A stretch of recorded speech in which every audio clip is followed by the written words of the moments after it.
প্রিয় এইচএসসি শিক্ষার্থীরা, এই ছোট্ট ভিডিওটি হবে তড়িৎ রাসায়নিক কোষ এবং তড়িৎ বিশ্লেষ্য কোষের পার্থক্য নিয়ে। সো আমরা এতদিন ধরে তড়িৎ রাসায়নিক কোষ এবং তড়িৎ বিশ্লেষ্য কোষ পড়ে এসেছি। আমরা শুরুতে কিন্তু তড়িৎ বিশ্লেষ্য কোষ কভার করেছিলাম, তারপর তড়িৎ রাসায়নিক কোষের সিরিজ এখন আমাদের চলছে, তাই তো? সো আজকের এই ছোট্ট একটি ভিডিও লেকচারে আমরা দেখব তড়িৎ বিশ্লেষ্য কোষ এবং তড়িৎ রাসায়নিক কোষ আমরা এতদিন ধরে যা শিখেছি তাদের মাঝখানে আসলে বেসিক কী পার্থক্য ছিল। তো শুরুতেই আমি একটি ব্ল্যাঙ্ক পেজ নিয়েছি। এই ব্ল্যাঙ্ক পেজের লেফট সাইডে আমি তড়িৎ রাসায়নিক কোষের কার্যপ্রণালীটা আবার এক্সপ্লেইন করব এবং রাইট সাইডে তড়িৎ বিশ্লেষ্য কোষের কার্যপ্রণালী আবার এক্সপ্লেইন করব। সো চলো শুরু করা যাক লেফট সাইড থেকে, অর্থাৎ তড়িৎ রাসায়নিক কোষ থেকে। সো আমরা যখন তড়িৎ রাসায়নিক কোষ পড়েছি তখন শুরুতেই দুটি বিকার নিয়ে নিতাম, রাইট? তো ওই দুটি বিকারে দুটি তড়িৎ বিশ্লেষ্য রাখবো। তারপর দেখা যেত জিঙ্ক সালফেট বা তড়িৎ বিশ্লেষ্য যেটি আছে সেটি আয়নিত হয়ে যেত এবং এখানেরও তড়িৎ বিশ্লেষ্যটি আয়নিত হয়ে যেত। দেন একটি দ্রবণে আমরা একটি ধাতব দণ্ড এবং অন্য দ্রবণে আরেকটি ধাতব দণ্ড ডুবাতাম, যাদেরকে আমরা তড়িৎদ্বার বলতাম। সো এখানে জিঙ্ক সালফেটের দ্রবণে জিঙ্কেরই আমরা তড়িৎদ্বার ইউজ করেছি এবং কপার সালফেটের দ্রবণে কপারেরই তড়িৎদ্বার ইউজ করতাম। দেন আমরা তার দিয়ে এখানে একটা বৈদ্যুতিক বাল্বের সংযোগ দিতাম। তারপর দেখা যেত এই যে তড়িৎদ্বার রয়েছে তার জিঙ্ক কী করতো, জিঙ্ক দুটি ইলেকট্রন ছেড়ে দিয়ে জিঙ্ক 2+ হিসেবে দ্রবণে চলে আসতো। তার মানে এই তড়িৎদ্বারে জারণ হতো। জারণ যেই তড়িৎদ্বারে হতো আমরা তাকে বলতাম অ্যানোড, রাইট? আর জারণ যেই অর্ধকোষে হয়েছে সেই অর্ধকোষকে আমরা বলতাম অ্যানোড অর্ধকোষ। তারপর অ্যানোডে যে ইলেকট্রনটি উৎপন্ন হতো সেই ইলেকট্রনটি এই তারের মাধ্যমে গিয়ে বৈদ্যুতিক বাল্বটিকে জ্বালিয়ে দিত। জ্বালিয়ে দেওয়ার পর এই দুটি ইলেকট্রন ক্যাথোডে গিয়ে জমা হতো, বা বলতে পারি কপারের তড়িৎদ্বারে গিয়ে জমা হতো। এই যে দুটি ইলেকট্রন রয়েছে সেটিকে আবার দ্রবণে থাকা কপার 2+ একসেপ্ট করে নিত, একসেপ্ট করে নিউট্রাল কপার হয়ে যেত। তো দেখেছিলাম এই তড়িৎদ্বারে বিজারণ হচ্ছে, আর যে তড়িৎদ্বারে বিজারণ হয় তাকে আমরা বলতাম ক্যাথোড। সো আলটিমেটলি আমরা দেখেছিলাম যে অ্যানোডে ইলেকট্রনের ঘনত্ব বেশি থাকার কারণে অ্যানোডকে আমরা নেগেটিভ ধরতাম, অন্যদিকে ক্যাথোডকে পজিটিভ ধরতাম। তার মানে এখন যদি আমি একটু বলতে চাই শর্টকাটে, এখানে একটু খেয়াল করো তড়িৎ রাসায়নিক কোষে আমরা কি করেছি। তড়িৎ রাসায়নিক কোষে দুটি তড়িৎদ্বারকে দুটি ডিফারেন্ট বিকারে রেখেছি, তাই না? এখানে একটি অর্ধকোষ ছিল, এখানে একটি অর্ধকোষ ছিল। একটিতে একটি তড়িৎদ্বার, অন্যটিতে আরেকটি তড়িৎদ্বার রেখেছি। এখানে দেখো রাসায়নিক বিক্রিয়ার মাধ্যমে, এখানে রাসায়নিক বিক্রিয়ার মাধ্যমে কি হচ্ছে? রাসায়নিক বিক্রিয়ার মাধ্যমে তড়িৎ উৎপন্ন হচ্ছে, অর্থাৎ তড়িৎ রাসায়নিক কোষে রাসায়নিক শক্তি বিদ্যুৎ শক্তি বা তড়িৎ শক্তিতে রূপান্তরিত হয়, অর্থাৎ এই কোষটি নিজে নিজেই শক্তি তৈরি করতে পারছে, বা বলতে পারি বিদ্যুৎ তৈরি করতে পারছে। তাই তাকে বলা যেতে পারে স্বতঃস্ফূর্ত বিক্রিয়া। আর এখানে দেখো আমি কিন্তু বাইরে থেকে কোনো ব্যাটারি দিইনি বিক্রিয়াটা চালানোর জন্য, অর্থাৎ আমি বলতে পারি সে বিদ্যুৎ উৎপন্ন করছে রাসায়নিক বিক্রিয়া থেকে। আর এক্ষেত্রে দেখো এখানে অ্যানোড হচ্ছে নেগেটিভলি চার্জড এবং ক্যাথোড হচ্ছে পজিটিভলি চার্জড। আর এখানে ইলেকট্রনের ফ্লোটা কোন দিকে হচ্ছে? ইলেকট্রনের ফ্লোটা দেখো অ্যানোড থেকে ক্যাথোডের দিকে হচ্ছিল। এখানে দেখো মাইনাস ছিল, মাইনাসটাই কিন্তু ক্যাথোডের দিকে যাচ্ছিল। সো আমরা বলতে পারি এখানে ইলেকট্রনের ফ্লোটা কোন দিকে? অ্যানোড থেকে ক্যাথোডের দিকে। সো এতটুকুই ছিল তড়িৎ রাসায়নিক কোষের রিক্যাপ। এবার চলো তড়িৎ বিশ্লেষ্য কোষ, যেটি আমরা ডান পাশে আঁকবো বলেছিলাম, সেটি করি। সো প্রথমে এখানে একটি বিকার নিয়ে নিতাম আমরা তড়িৎ বিশ্লেষ্য কোষের জন্য।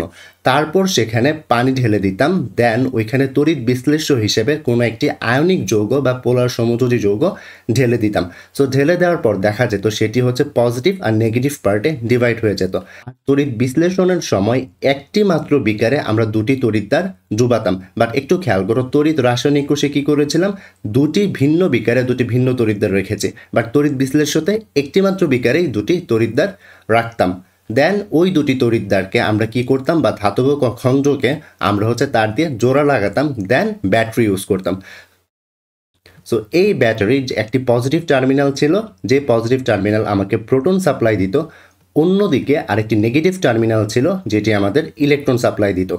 ক্লোরিন যেহেতু নেগেটিভ আর এই তড়িৎদ্বারটি পজিটিভ হতো, সো এই যে পজিটিভ আর নেগেটিভ আকর্ষণের কারণে দেখা যেত এখানে ক্লোরিন গিয়ে একটি ইলেকট্রন ছেড়ে দিত, ছেড়ে নিউট্রাল ক্লোরিন হয়ে যেত, অর্থাৎ এখানে জারণ হতো, রাইট? আর যে অর্ধবিক্রিয়াতে জারণ হতো তাকে আমরা বলতাম অ্যানোড। এবং এখানে আলটিমেটলি কি প্রডিউস হতো? এখানে ক্লোরিন গ্যাস প্রডিউস হতো, রাইট? অন্যদিকে এখানে H+ ছিল এবং এই তড়িৎদ্বারটি ছিল নেগেটিভ। সো পজিটিভ আর নেগেটিভ অ্যাট্রাকশনের কারণে দেখা যেত হাইড্রোজেন প্লাস একটি ইলেকট্রন গ্রহণ করে নিউট্রাল হাইড্রোজেন হয়ে যেত। সো এই তড়িৎদ্বারে কি হতো? এই তড়িৎদ্বারে বিজারণ হতো, আর বিজারণ যেই তড়িৎদ্বারে হতো আমরা তাকে বলতাম ক্যাথোড। সো একটু লক্ষ্য করলে দেখবে তড়িৎ রাসায়নিক কোষে অ্যানোড হচ্ছে নেগেটিভ, বাট তড়িৎ বিশ্লেষ্য কোষে অ্যানোড হচ্ছে পজিটিভ। তড়িৎ রাসায়নিক কোষে ক্যাথোড হচ্ছে পজিটিভ, বাট তড়িৎ বিশ্লেষ্য কোষে ক্যাথোড হচ্ছে নেগেটিভ। বাট দুই ক্ষেত্রেই কিন্তু অ্যানোডে কি হতো? জারণ হতো, এবং ক্যাথোডে বিজারণ হতো। তাই বলেছিলাম প্লাস মানেই অ্যানোড, মাইনাস মানেই ক্যাথোড, না মনে রাখতে। সো আমরা এখন থেকে কী বলবো? যেখানে জারণ হয় সেই হচ্ছে অ্যানোড, যেখানে বিজারণ হয় সেই হচ্ছে ক্যাথোড। সো আমরা কখনোই প্লাস মাইনাস দিয়ে মনে রাখবো না। সো এই ক্ষেত্রে একটু লক্ষ্য করো, তড়িৎ রাসায়নিক কোষে রাসায়নিক বিক্রিয়ার মাধ্যমে আমরা বিদ্যুৎ পাচ্ছিলাম, বাট এই ক্ষেত্রে তড়িৎ বিশ্লেষ্য কোষে আমরা বাইরে থেকে ব্যাটারি ইউজ করে রাসায়নিক বিক্রিয়া ঘটাচ্ছি। অর্থাৎ আমরা বলতে পারি তড়িৎ বিশ্লেষ্য কোষে বাইরে থেকে বাহ্যিক শক্তি ইউজ করে বা বিদ্যুৎ শক্তি ইউজ করে আমরা রাসায়নিক বিক্রিয়া ঘটাচ্ছি। তার মানে এই বিক্রিয়া নিজে থেকে বিদ্যুৎ উৎপাদন করছে না, তাই সে স্বতঃস্ফূর্ত বিক্রিয়া নয়। সো এগুলোই ছিল আমাদের বেসিকলি পার্থক্য।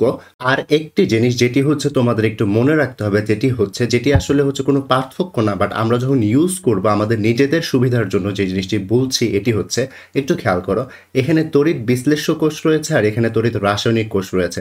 আমরা কিন্তু দুটি সিরিজ পড়েছি, একটি হচ্ছে তড়িৎ রাসায়নিক সারি, অন্যটি হচ্ছে ধাতুর সক্রিয়তার সিরিজ, রাইট? ধাতুর যে সক্রিয়তার সিরিজ রয়েছে তা আমরা ইন্টারমিডিয়েট লেভেল পর্যন্ত কেমিস্ট্রির এই চ্যাপ্টারে তড়িৎ রাসায়নিক কোষের জন্য ব্যবহার করব, অ্যানোড এবং ক্যাথোড শনাক্তকরণ করতে।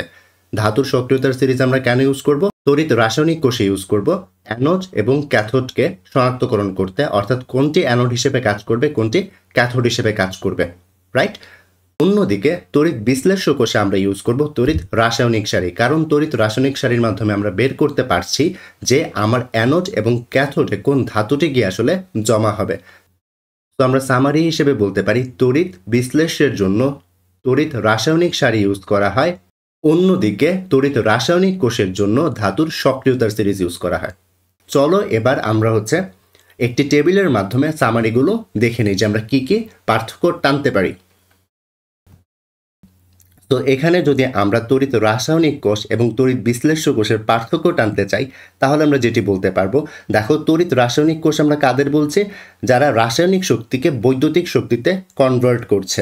অন্যদিকে তড়িৎ বিশ্লেষ্য কোষ কি? সে হচ্ছে বৈদ্যুতিক শক্তিকে রাসায়নিক শক্তিতে রূপান্তর করছে, রাইট?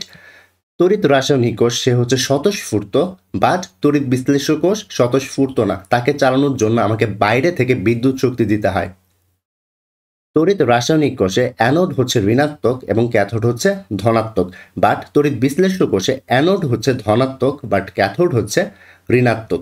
তড়িৎ রাসায়নিক কোষে ইলেকট্রনের যে ফ্লোটি হয় সেটি হয় অ্যানোড থেকে ক্যাথোডের দিকে, বাট তড়িৎ বিশ্লেষ্য কোষে আমরা দেখছি বাহ্যিক উৎস থেকে ইলেকট্রন প্রবাহিত হচ্ছিল। তড়িৎ রাসায়নিক কোষের এক্সাম্পল হচ্ছে গ্যালভানিক সেল এবং ড্যানিয়েল সেল, যা আমরা পড়েছি, এবং তড়িৎ বিশ্লেষ্য কোষের এক্সাম্পল হচ্ছে গলিত লবণের তড়িৎ বিশ্লেষণ। তড়িৎ রাসায়নিক কোষকে আমরা কিন্তু দেখে এসেছি, তাকে আমরা ইউজ করি হচ্ছে বেশিরভাগ ক্ষেত্রে ব্যাটারিতে। তাদেরকে আমরা কোথায় ইউজ করি? ব্যাটারিতে। এটি কেটে দাও কারণ এখানে একটু স্পেলিং মিস্টেক রয়েছে। সো তড়িৎ রাসায়নিক কোষকে আমরা কোথায় ইউজ করি? ব্যাটারিতে ইউজ করি। এবং তড়িৎ বিশ্লেষ্য কোষকে আমরা ইউজ করি ইলেকট্রোপ্লেটিং বা ধাতুর পরিশোধনে।